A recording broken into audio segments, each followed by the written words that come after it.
It's my honor to be your keynote speaker on the important topic, leading during the new normal, the importance of digital transformation and our people. We as board of directors and CEOs continuously encounter costly disruptions, which cause economic loss, natural resource depletion, and unfortunately, deaths. Extreme climate can amass $1 to $4 trillion in economic loss. Then there's mass destruction by weaponry and natural disasters such as the Australian brush fire, which is already surpassing a $68 billion price tag. The American Hospital Association says COVID-19 has already cost over $203 billion. And from March to June alone, over $50 billion in lost monthly revenue. Over 107,000 U.S. deaths due to COVID in the U.S. and 383,000 worldwide. Though tests are free for uninsured, if you test positive and need treatment, you may get a $75,000 bill. And if it insured, out of pocket is $22,000 to $39,000 pending your insurance. U.S. real unemployment has soared to over 21%. So COVID is a major costly crisis on many fronts. The challenge is, how do boards and management lead during crisis and uncertain times while mitigating multiple risks? Risks range from individual health, economic, financial, supply chain risks, to cybersecurity risks, to name a few. And each of us has to assess our own personal risk appetite if and when we go out. Boards and management make risk-based decisions for the employees and shareholders every single day. So COVID-19 serves as a proving ground for great leadership. Every decision impacts the future. Strategies, tactics, and effectiveness and execution test our abilities to turn disruption into opportunities. The best executives lead with confidence in these challenging, uncertain months ahead as we reboot and rebalance. We still have time to recalibrate COVID's trajectory and its impact. But we as business leaders must focus on 3 phases: readiness, recovery, and reimagine. Phase 1, readiness. We must regain our foothold. As COVID-19 escalated and our economy declined, swift transformation was needed, but many were not ready nor in the driver's seat with a game plan. Epidemiologists examined extensive modeling with no conclusive evidence of predicting the course or duration. We have some data, but there remain many unknown variables around COVID. So we need to test our assumptions. As board members and CEOs, we lead during uncertain times and the unknown. With this virus, as with other crises, we need to get out in front, understand the trigger points, and not react in stun mode. Simply stated, be calm, be ready to execute. The second phase is navigate through recovery. Rev up a resilient recovery plan and focus on these 4 key points. Point 1, speed of decisive actions. We did this before. We mobilized the workforce to stay at home within days. Now, as we see new consumer patterns, let's fast track those online sales. Let's increase cyber protection on new computing platforms such as mobile, cloud, and connected IoT devices. Let's expand those virtual digital communications. Point 2, define and acknowledge reality. Our digital workplace continues to grow, And reality is that many of the employees may decide not to return to the office building. And also, what's next now that we've already re-engineered manufacturing with social distancing? Point 3, execute with trust. Build customer trust with well thought out reopening plans. Point 4, make balanced data-based decisions. Leverage data analytics to seize employee sentiment or customer insight. Then remember to prioritize employee and customer safety before finance. During the new normal, we will recover by adapting. Adaptive behavior means a readiness to manage risk with a vision of the future, ensuring our company is relevant for the next 7 to 10 years. Future scenario models help us create agile operating models to ensure business continuity and resiliency. Our challenge is that the economy traditionally has been integral to helping us set strategy. But we don't know if the global economy is a V or a U or an I-shaped recovery. So although the state of the economy is uncertain, we'll make decisions with imperfect information, but with risk oversight. So do we adopt Silicon Valley's mantra? Fail fast, fail often, but learn. Learn at each attempt. Perhaps what Silicon Valley's mantra really means is perhaps be iterative, with each decisive action driving closer to COVID recovery.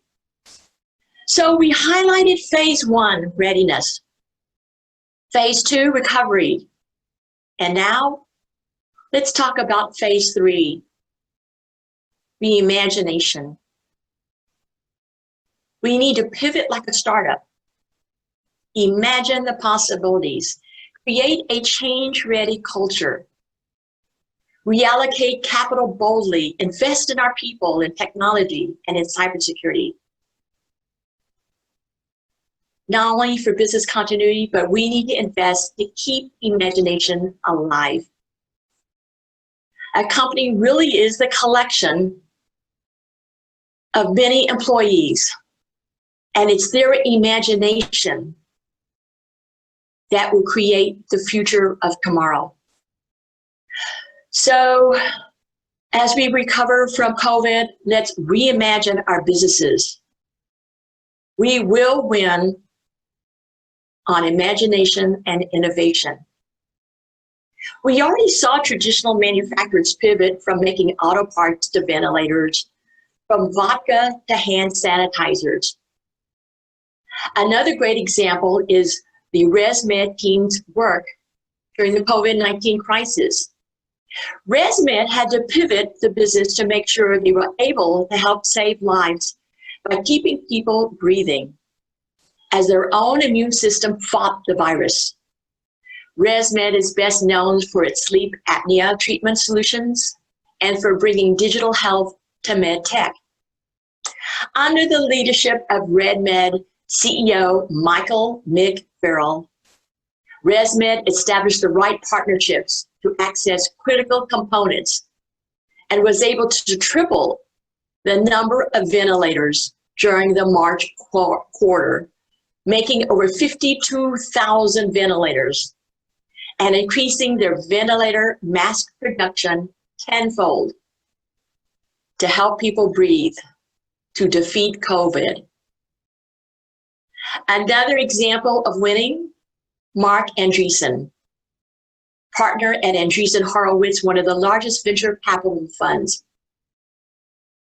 He says the cause of catastrophic consequence of the spread of COVID-19, on one hand, is a lack of imagination.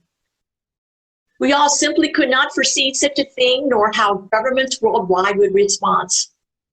On the other hand, the fact that we did not act proactively is because we lived and did business by inertia. which means that we lost the ability to build and create new things. It's time for full-throated, unapologetic, uncompromised, aggressive investment in new products, new industries, new factories, and in new science. We must make big leaps forward. Let the effective leaders recover quickly and reimagine and innovate for the long term in spite of COVID. So now let's talk about crisis. The COVID crisis is very disruptive, but it's a game changer. If handled properly, COVID turns disruption into opportunities. How we react to COVID is related to our set of optics. Let's do a litmus test of how we individually see the world. Is the glass half empty or half full? Let's put a premise out there that COVID-19 is an opportunity. Now, we see that when our optics change, the solutions may also change. Former President John F. Kennedy reflected that in the Chinese language, the word crisis is composed of two characters, one representing danger and the other opportunity. We choose opportunity.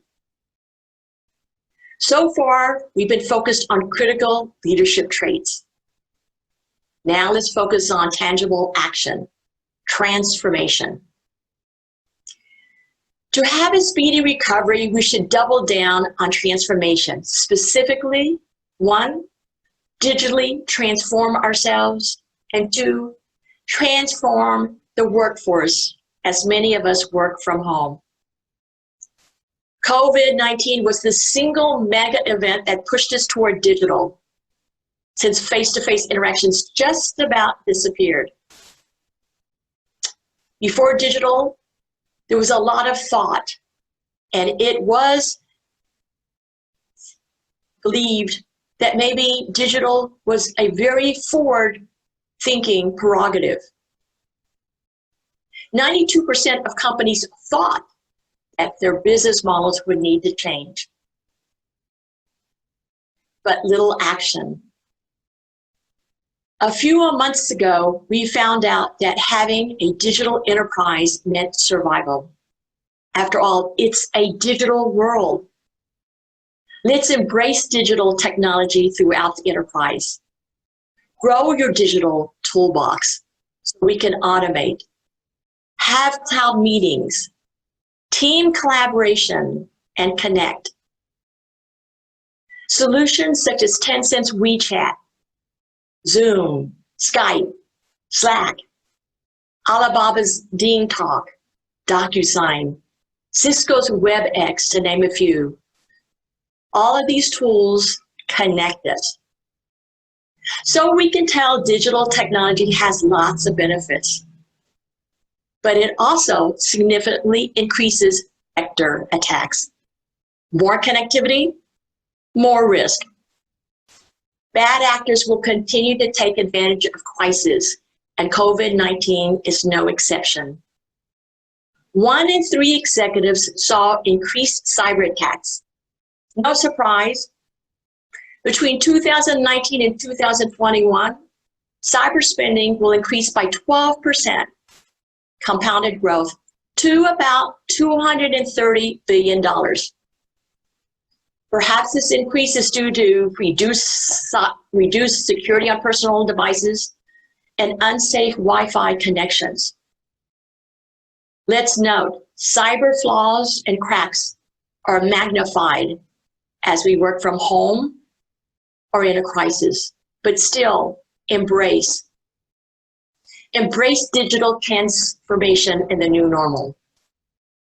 According to KPMG, 80% of revenue growth hinges on digital offerings and operations by 2022. It's critical that we transform our operating models. It's digitization that will allow us to effectively communicate, collaborate, and event.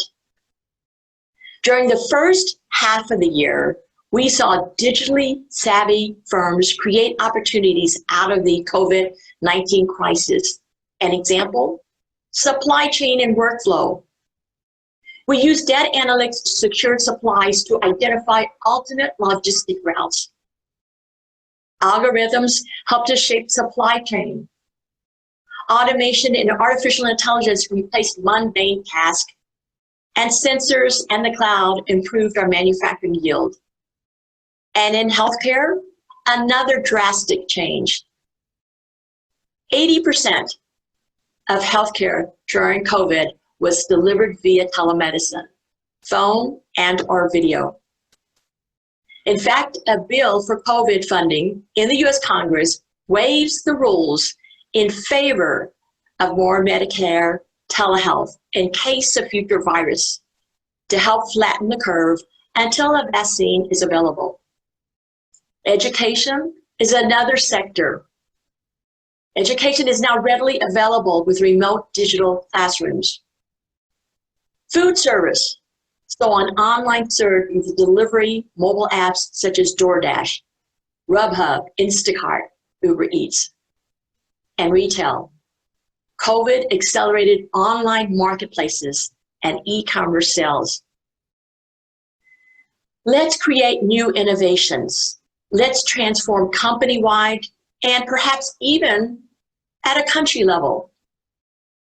Ponder this. A small country, Estonia, on the Baltic Sea is almost completely digital. Except for being married or when you want to divorce or transfer property, all services in the country are provided electronically. Vote online, pay taxes online, get digital prescriptions, plus your ID chip stores your personal information, health, tax, and police records. Paperless and all integrated. So let's recap. The first transformation we should embrace that we have already discussed is digital transformation. Now, the second transformation, workplace transformation. Our people are resilient. We've seen it. We went from 1/3 of the people in the US working from home before COVID to a 70% increase in remote work just from February to April. Already Square and Facebook and Twitter have stated remote work could be permanent for the workforce. COVID impacted everything from how we work, play, communicate, shop, and learn. As board of directors and CEOs, our people are the center of our decisions and in the DNA of every decision. That's why workplace transformation is key. The success of companies during COVID-19 recovery lies squarely, in my belief, on the people. We need to engage and connect with each one of them and be authentic. Let our people know that they matter, listen, understand their needs and values. Our people steer us into the future. One of the best examples of engagement is WD-40 Company, recognized worldwide as the blue and yellow can with a little red top. Under the leadership of WD-40 Company Chairman of the Board and CEO, Gary Ridge, WD-40 Company has hit an engagement level ranking of 93, nearly triple of what Gallup has found to be the US average of 34. Each employee at WD-40 Company understands his or her importance, and together, the tribe delivers high customer service, productivity, customer satisfaction, sales, profits, and greater return for shareholders. Each person is motivated to deliver the most innovative products. WD-40 Company has proven that purpose-driven, passionate people guided by clear values create amazing outcomes. WD-40 Company truly recognizes that their tribe members are on heroic journeys of their own. And they will come back to work changed people. And that's why empathy, appreciation, and respect is so important as we go through COVID recovery. WD-40 Company is a role model for all of us. As we return to work, effective business leaders make meaningful change. We create a culture where employees can think, innovate, and reach their full potential. We take care of not only the physical, but the mental, financial, and security needs. We engage with our employees and measure it. We let our employees see hope. And they realize that their work saves a greater purpose and mission now and in the future.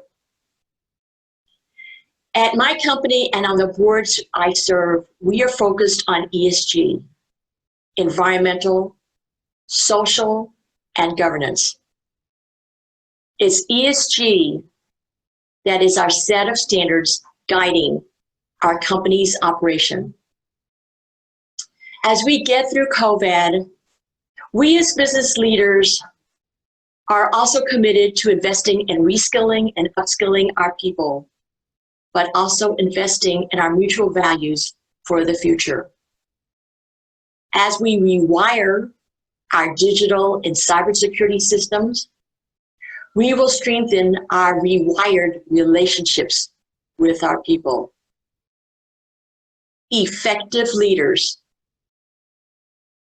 be it board of directors or CEOs, remain human in a technology-driven world. In closing, to thrive in the future, we as board of directors and CEOs see the COVID disruption as an opportunity to lead transformation. As we open up, embrace digital technology and workforce transformation. Take care of people, our foundation. I'm looking forward to shaking your hand on the other side of the COVID curve. Thank you very much.